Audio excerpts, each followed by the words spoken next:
Perkenalkan, nama saya Teguh Nusantara Afid. Di sini saya akan menjelaskan manusia sebagai pusat pengembang potensi sumber daya pada daerah laut tropis. Pendahuluan. Dewasa ini lautan menjadi pusat perhatian dari negara-negara bangsa dan perusahaan tradisional untuk memperoleh kekayaan, kekuasaan, dan prestis. Eksploitasi lautan oleh sebagai pihak telah menimbulkan berbagai masalah kontemporer seperti masalah politik, hukum, ekonomi, lingkungan, dan teknologi. Bahkan, lautan telah dijadikan sebagai isu dasar dalam saling ketergantungan antar negara, serta stabilitas dan kemakmuran global dalam jangka panjang, terutama bagi negara-negara yang memiliki pantai maupun yang berbentuk negara kepulauan. Indonesia sebagai salah satu negara kepulauan yang terbesar di dunia dengan jumlah pulau sekitar 17.582, dua pulau yang membentang sepanjang 5.120 km dari timur ke barat sepanjang Katulistiwa dan 1.760 km dari utara ke selatan.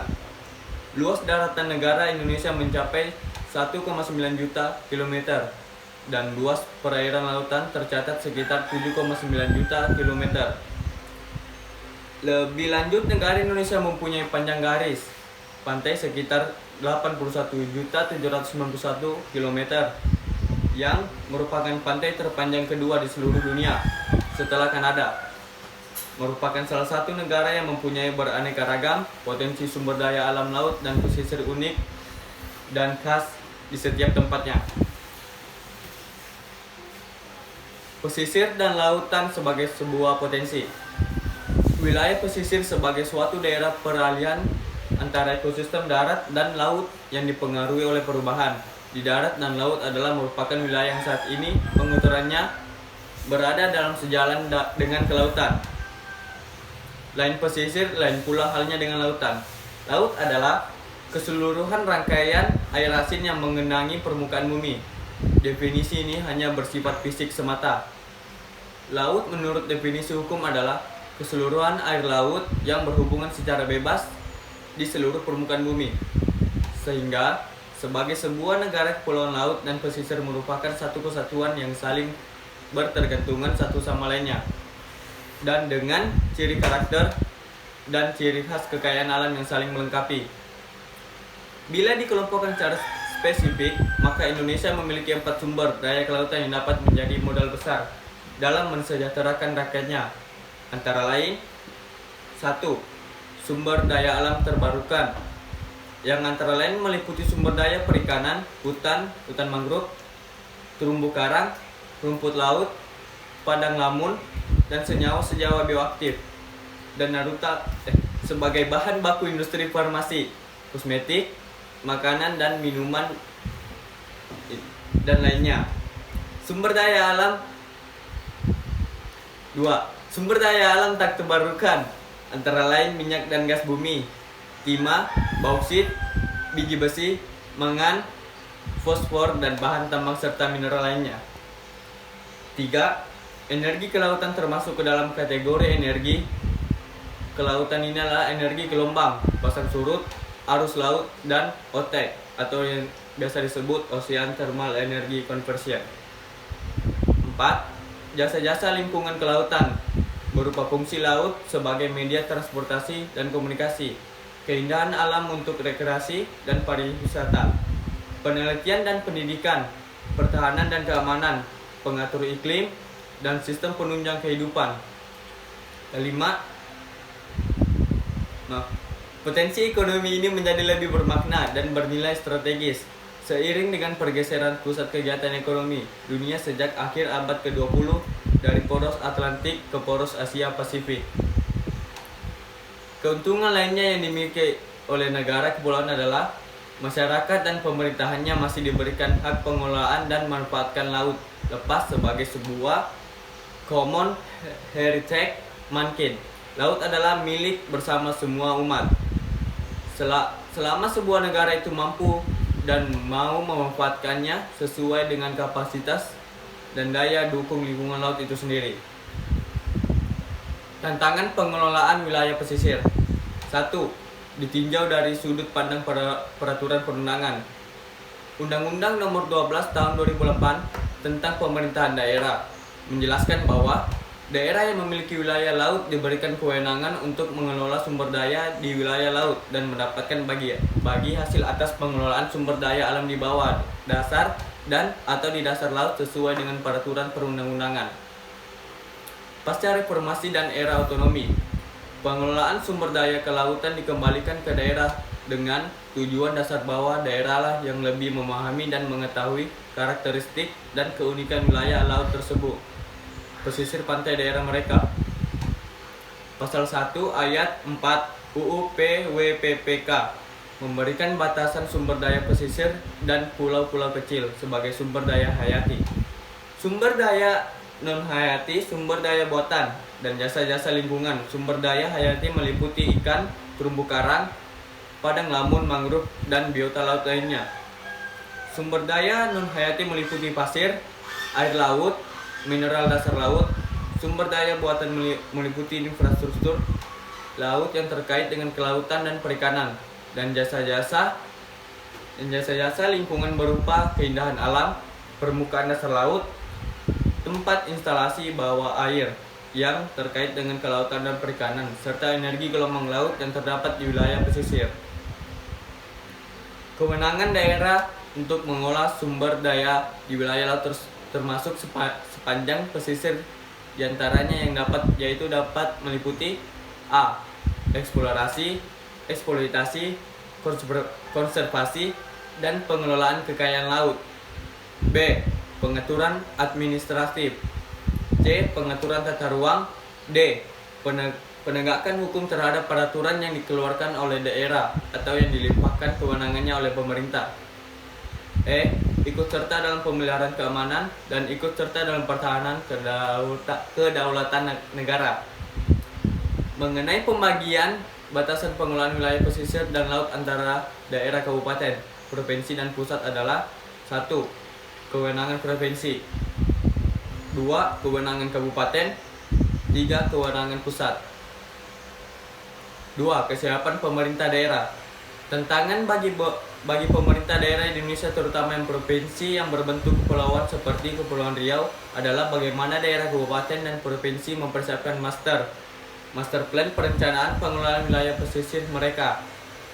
Pengelolaan wilayah pesisir dan pulau-pulau kecil meliputi kegiatan perencanaan, pemanfaatan, pengawasan, dan pengendalian terhadap interaksi manusia dalam memanfaatkan sumber daya pesisir dan pulau-pulau kecil, serta proses alamiah secara berkelanjutan dalam upaya meningkatkan kesejahteraan masyarakat dan menjaga keutuhan negara kesatuan Republik Indonesia. Proses yang utama dan pertama dalam pengelolaan wilayah pesisir adalah bagaimana daerah mulai melakukan perencanaan, yang mana ujung tombak dalam pengelolaan pesisir adalah tahapan perencanaan yang dimulai dari tingkat kabupaten dan kota, kemudian naik ke tingkat provinsi, sampai menjadi suatu perencanaan tingkat nasional. Amanat undang-undang dalam melakukan pengelolaan wilayah pesisir, laut, dan pulau-pulau kecil adalah mengamanatkan setiap daerah mulai dari kabupaten, merencanakan setiap sudut wilayahnya mulai dari pesisir sampai ke ruang lautnya. Dengan adanya amanat UU PWPPK tentang perencanaan pengelolaan wilayah pesisir, yang di dalamnya termasuk juga wilayah laut dan pulau-pulau kecil yang diserahkan kepada setiap daerah, menjadikan ini sebagai tantangan dan cabaran bagi pemerintah daerah sebagai pejabat pelaksana, pejabat legislatif sebagai penentu dan pembuat peraturan, sampai dengan pengusaha dan masyarakat daerah. Mestilah bersama-sama mencari tahu apa yang menjadi potensi wilayah mereka, apa produk unggulan dari wilayahnya, sampai dengan bagaimana menyelaraskan laju pertumbuhan ekonomi dengan budaya, adat istiadat masyarakat tempatan. Sudah saatnya daerah lebih kreatif dalam mencari potensi sumber daya alamnya sendiri di bidang kelautan.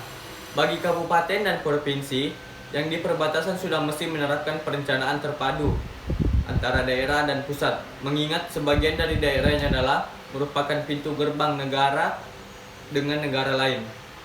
Perencanaan merupakan sebuah batu fondasi bagi proses pembangunan kelautan di kemudian hari. Karena bila perencanaan pengelolaan kelautan tidak terencana dengan baik, dampaknya akan terasa di kemudian hari, di mana masyarakatlah, terutama masyarakat nelayan dan pesisir, yang akan merasakan dampak yang utama. Peran serta pemerintah daerah dalam hal mempersiapkan masyarakat pesisir saat ini dapat juga dengan aktif dan benar-benar melaksanakan program PEM, pemberdayaan ekonomi masyarakat pesisir. Masyarakat yang pasif mesti didorong dan dibantu oleh program ini. 3. Kalangan akademis dan lembaga sosial kemasyarakatan. Sesuai peraturan perundangan, bila telah diundangkan, maka semua masyarakat dianggap tahu. Sedangkan masyarakat yang hidup di pesisir banyak yang tidak mengetahui keberadaan peraturan perundang-undangan, bahkan tidak mengetahui program-program yang telah dibuat oleh pemerintah pusat dan daerah untuk mereka. Masyarakat pesisir, terutama tokoh masyarakat, mesti mengetahui apa saja yang menjadi hak dan kewajiban mereka. Pada saat mereka sudah mengetahui hak dan kewajiban mereka, maka masyarakat yang sudah sadar hukum tersebut akan dapat benar-benar menjadi sosial kontrol dan berperan serta dalam program kerja pemerintah. Sehingga antara berbagai macam program yang telah direncanakan dan juga pelaksanaannya dapat berjalan dengan baik, dengan harapan dapat meminimalisir terjadinya benturan kepentingan pemerintah dan kepentingan masyarakat tempatan yang memang menggantungkan hidupnya dan perekonomiannya dari hasil sumber daya kelautan. Bahkan lebih jauh agar dapat terjalin sinergi antara keduanya sehingga seluruh kepentingan dapat terwadahi demi kebaikan semua kalangan. 4. Perkembangan ilmu pengetahuan dan teknologi. Pengelolaan wilayah laut tidak akan lepas dari pengetahuan dan teknologi. Bagaimana mungkin masyarakat pesisir, terutama para nelayan, mampu meningkatkan daya tangkap perikanan serta ekosistem laut lainnya seperti mangrove, budidaya terumbu karang, sampai dengan budidaya tumbuhan laut lainnya seperti budidaya rumput laut. Semuanya itu memerlukan keahlian dan teknologi dalam proses pelaksanaannya. Selain itu, masyarakat juga mesti cerdas dan tahu akan potensi pencemaran dan perusakan lingkungan pesisir, terutama bagi kawasan-kawasan pesisir yang telah tercemar dan rusak. Semua memerlukan teknologi dalam upaya pemulihan. 5. Bantuan modal. Modal merupakan alasan yang utama bagi masyarakat pesisir, utama nelayan tradisional, untuk naik peringkat menjadi nelayan modern yang mampu menggunakan teknologi agar tidak kalah bersaing dengan nelayan-nelayan di luar negeri. Bantuan modal diharapkan tidak hanya datang dari pemerintah saja, namun mesti bersama-sama dengan dunia usaha. Bila kelima hal di atas telah terpenuhi, maka langkah terakhir yang mesti dilaksanakan adalah manajemen pengelolaan yang baik dan benar, di mana semua pihak mampu menjalankan peran dan tugasnya masing-masing, sehingga akan tercipta suatu sistem yang terpadu antara seluruh unsur-unsur yang terkait. Demikianlah hasil kerja saya. Saya akhiri. Assalamualaikum warahmatullahi wabarakatuh.